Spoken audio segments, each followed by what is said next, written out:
Pregnant बेटी। मोना और प्रणय एक दूसरे से बेइंतहा मोहब्बत करते हैं।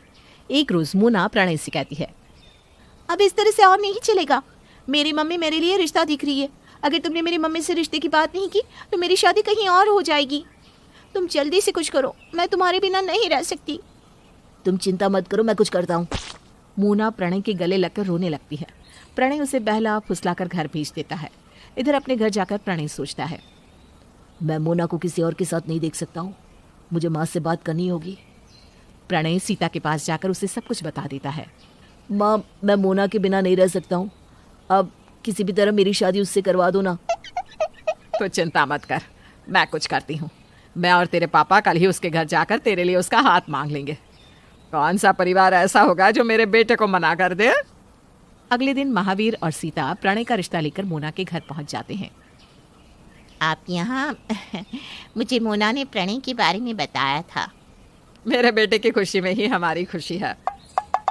आपकी बेटी को कभी भी हमारे घर में कोई तकलीफ नहीं होगी। हमें कुछ नहीं चाहिए मोना के अलावा। 1.25 रुपया और नारियल में ही आप अपनी बेटी को विदा कर दो बस। मोना मेरी इकलौती संतान है। उसकी शादी भला मैं ऐसे ही कैसे कर सकती हूँ। धूमधाम से करूँगी मैं अपनी मोना की शादी। पहले मैं प्रणय से मिलना चाहती हूँ। आप लोग उससे बुला लीजिए, तब तक आप लोग भी मोना से बातचीत कर सकते हैं। हाँ, अभी बुलाता हूँ प्रणय को। महावीर प्रणय को उषा के घर आने को कह देता है। इधर मोना चाय नाश्ता लेकर महावीर और सीता के सामने आती है। मुझे तो पता ही था कि मेरे बेटे की पसंद लाखों में एक होगी। सीता और महावीर मोना से बात करते हैं। इतने में ही प्रणय वहां आ जाता है और प्रणय को देखते ही उषा कहती है, बहन जी, ये रिश्ता पक्का है। मैं कल ही पंडित जी को बुलवाकर शादी की तारीख निकलवाती हूँ। मोना और प्रणय सबका आशीर्वाद लेते हैं।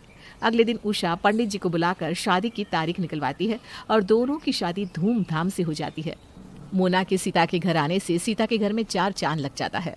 मेरा परिवार अब पूरा हुआ। अरे अभी कहाँ, अभी तो अपने पोते पोतियों का मुंह देखेंगे उसके बाद। मुझे बच्चे नहीं चाहिए। प्रणय इतना कहकर चला जाता है। एक बार के लिए तो सबके चेहरे उतर जाते हैं। तभी महावीर कहता है, बिल्कुल बच्चा ही अभी तक। शर्मा गया मेरा बेटा। उस वक्त सबको यही लगता है कि प्रणय ने ये बात ऐसे ही कही है। सब कुछ अच्छा चलने लगता है और दिन यूं ही बीतने लगते हैं। एक दिन मोना जब रसोई में खाना बना रही थी, अचानक उसकी तबीयत बिगड़ जाती है और उसे चक्कर आने लगते हैं। मम्मी जी, मुझे बहुत घबराहट हो रही है। भागती हुई मोना बेसिन की ओर जाती है और उसे उल्टियाँ होने लगती है। मोना को उल्टी करता देख महावीर और सीता के चेहरे पर खुशी छा जाती है और सीता खिलखिलाती हुई कहती है, बहू, घबराने की कोई बात नहीं है। तुझे कुछ नहीं हुआ है। ऐसे इस वक्त हर लड़की को होता है। मैं कुछ समझी नहीं मम्मी जी। अरे तू माँ बनने वाली है पगली, और मैं दादी। झूमती हुई सीता महावीर को मिठाई देते हुए कहती है, लीजिए, मुंह मीठा कीजिए, आप दादा बनने वाले हैं। मैं पूरे मोहल्ले में मिठाई बंटवाऊंगी। प्रणय अपने कमरे में बैठा सब कुछ सुनता रहता है और उसके पैरों तले जमीन खिसक जाती है। वो सुन हो जाता है और कुछ देर के लिए चुप हो जाता है। जैसे ही मोना कमरे में आती है, मुझे ये बच्चा नहीं चाहिए। मैं कुछ नहीं जानता, तुम ये बच्चा नहीं करोगी। ये क्या कह रहे हो? ये हमारे प्यार की निशानी है। मैं अपने बच्चे को इस दुनिया में ला कर रहूंगी। मुझे यह बच्चा नहीं चाहिए, और अगर तुम ये बच्चा रखोगी तो तुम समझना कि मैं तुमसे कोई रिश्ता नहीं रखूंगा। प्रणय गुस्से में अपने कमरे का दरवाजा पटक कर घर से बाहर चला जाता है। मोना फूट फूट कर रोती है। सब तो बच्चा होने पर खुशी मनाते हैं, और एक मेरा पति है जो बच्चे होने पर मातम मना रहा है। मैं क्या करूं? किसी को बच्चा नहीं होता है तो वो रोते हैं, और यहाँ मैं माँ बनने से दुखी हूँ। रोते रोते मोना उषा को कॉल कर देती है और उसे सब कुछ बता देती है। बेटा, थोड़े दिन में दामाद जी खुद ही मान जाएंगे बच्चे के लिए, तो इतना मत सोच। पहले ये तो पक्का हो कि तू सही में माँ बनने वाली है या नहीं। मम्मी, आज नहीं तो कल मुझे कभी तो बच्चा होगा। इन्हें तो बच्चे चाहिए ही नहीं, कभी भी नहीं। मेरी पूरी जिंदगी खराब हो गई मम्मा। अरे सब ठीक हो जाएगा मेरी बच्ची, और अगर कुछ हुआ तो तेरी माँ तेरे साथ खड़ी है। उषा से बात करके मोना को थोड़ी शांति मिलती है। 10-15 दिनों में फिर से मैं प्रणय से बात करूंगी, शायद तब मान जाए। इधर सीता को भी चिंता सताने लगती है। इस तरह दिन बीतने लगते हैं और फिर एक रोज मोना प्रणय से बच्चे के बारे में बात करती है। प्रणय, मैं तुमसे बहुत प्यार करती हूँ। मैं चाहती हूँ कि हमारे प्यार की निशानी इस दुनिया में आए। माँ बनना हर लड़की का सौभाग्य है। बच्चे की सेवा मैं करूंगी, 9 महीने वो मेरी कोख में पलेगा, फिर तुम्हें क्या दिक्कत है?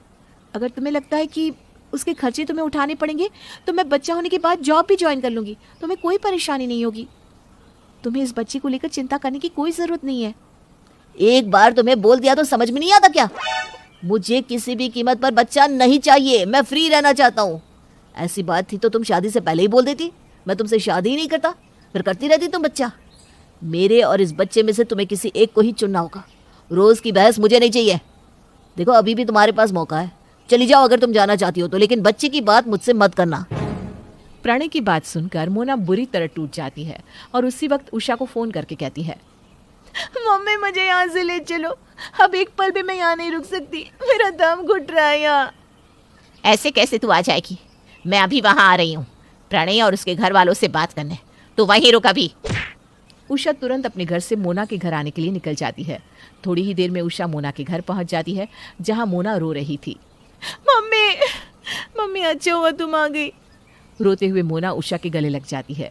उषा सीता से कहती है, मोना मेरी इकलौती बेटी है, आप लोगों के कहने पर मैंने अपनी बच्ची आपके घर में दी थी। क्या आप लोगों का कोई फर्ज नहीं बनता?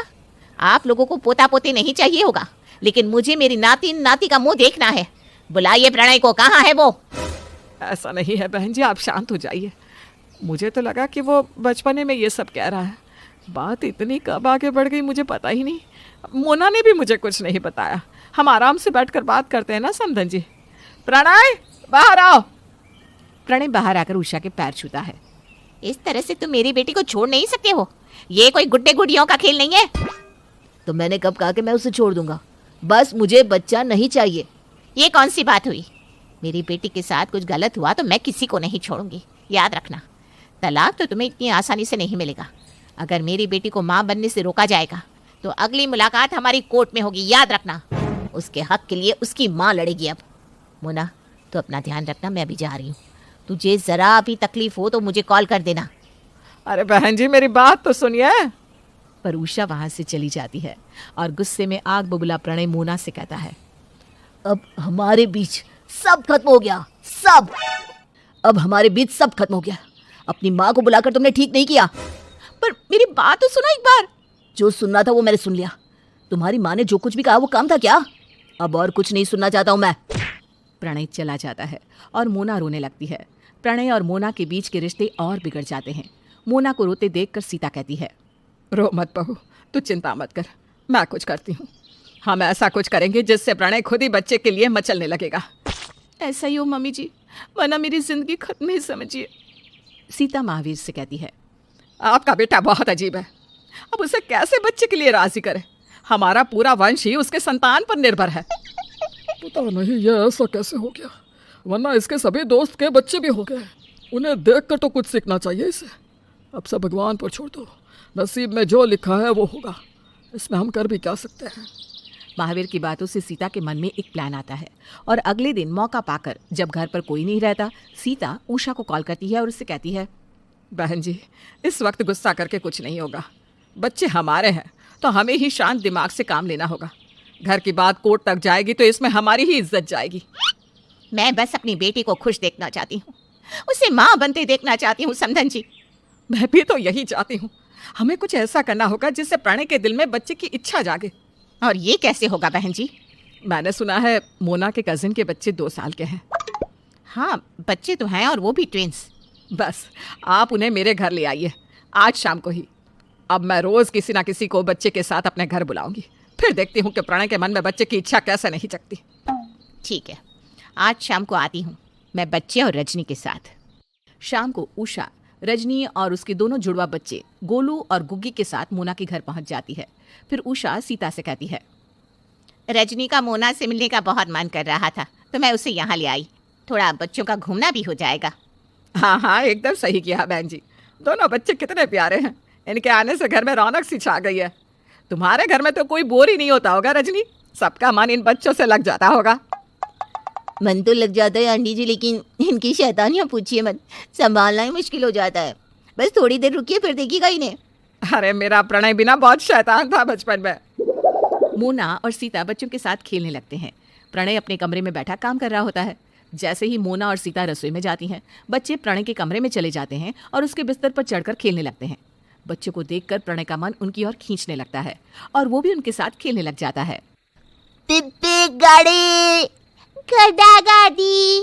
घोड़ा गाड़ी में घूमना है। प्रणय घोड़े की तरह जमीन पर बैठकर दोनों को अपनी पीठ पर बिठाकर घुमाने लगता है और गोलू गुक्की खिलखिलाकर हंसते हैं।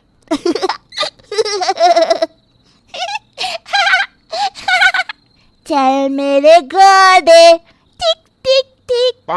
बच्चों जल्दी से यहाँ आ जाओ, तुम्हारे लिए चॉकलेट है। चॉकलेट। बच्चे प्रणय की पीठ से उतरकर भागते हैं चॉकलेट लेने के लिए। फिर थोड़ी देर बाद रजनी कहती है, चल बहन अब मैं चलती हूँ, इन दोनों शैतानों को मौका चाहिए बस चॉकलेट खाने का। फिर आना हाँ रजनी। हाँ जब तुझे बच्चा होगा तब जरूर आऊंगी मैं। रजनी उषा दोनों बच्चों के साथ चले जाते हैं। अगले दिन सीता फिर प्रणय के दोस्त रवि को उसके बच्चे और पत्नी के साथ खाने पर बुलाती है। शाम को रवि अपने 6 महीने के बच्चे और पत्नी के साथ प्रणय के घर पहुंच जाता है। प्रणय गेट खोलता है। अरे रवि तू, आइए भाभी, आइए आइए। अब क्या करूँ, तू तो बुलाता नहीं, तो मैंने सोचा खुद ही चलाऊं। बहुत दिन हो गया तुझसे मिला। प्रणय बच्चे को गोद में ले लेता है और सभी के साथ बैठ जाता है। बड़ा क्यूट है तेरा बेटा, कितना हल्का है। अरे सभी बच्चे हल्के ही होते हैं और इन्हीं से तो घर में रौनक रहती है। मेरी माँ तो कहती है कि मैं बहुत शैतान था बचपन में, सबके घरों के कांच बॉल मार मार कर तोड़ दिया करता था। वो भी क्या दिन थे ना जब हम बच्चे थे, बचपन ही सही था यार। भैया आप कब मुझे चाची बना रहे हैं? क्यों मोना, बच्चे का क्या प्लान है? हाँ हाँ हम भी प्लान करेंगे। जितनी देर रवि वहाँ रहता है, प्रणय उसके बच्चे को गोद में ही लिए रहता है। अब हर रोज सीता प्रणय के कोई ना कोई दोस्त को उसके बच्चे के साथ घर बुला लेती है। धीरे धीरे प्रणय के मन में बच्चों के लिए जगह बनने लगती है। फिर एक दिन मोना की पड़ोसन उसके घर अपना बच्चा लेकर भागी भागी आकर कहती है, भाभी मेरे पति का एक्सीडेंट हो गया है, आप आज के दिन के लिए मेरे बच्चा संभाल लेंगे, मुझे अस्पताल जाना है। हाँ हाँ क्यों नहीं, आप जाइए अपने पति के पास, लाइए बच्चा मुझे दीजिए। मोना दिन भर बच्ची का ख्याल रखती है और उसके साथ खेलती है। फिर शाम को जब प्रणय घर आने वाला होता है, तब सीता मोना से कहती है, बहू प्रणय के आते ही हम दोनों बच्चे को छोड़कर बाजार चले जाएंगे ताकि बच्चे के साथ प्रणय को खेलने का मौका मिल सके। ठीक है मम्मी जी। जैसे ही प्रणय आता है, मोना और सीता बच्चे को प्रणय के कमरे में सुलाकर चली जाती हैं। नींद में बच्चा घूम घूम कर कोने में आ जाता है। जैसे ही वो गिरने वाला होता है, प्रणय उसे पकड़ लेता है। कच्ची नींद में जगकर बच्चा रोने लगता है और गुस्से में प्रणय कहता है, इतने छोटे बच्चे को कोई इस तरह बेड पर छोड़ देता है क्या? एक जरा बुद्धि नहीं है मोना को। आ मेरा बच्चा, आजा आजा बेटा बच्चा आ। प्रणय रसोई में जाकर बच्चे के लिए दूध बनाता है और उसके हाथों में झुनझुना देकर उसे दूध पिलाता है।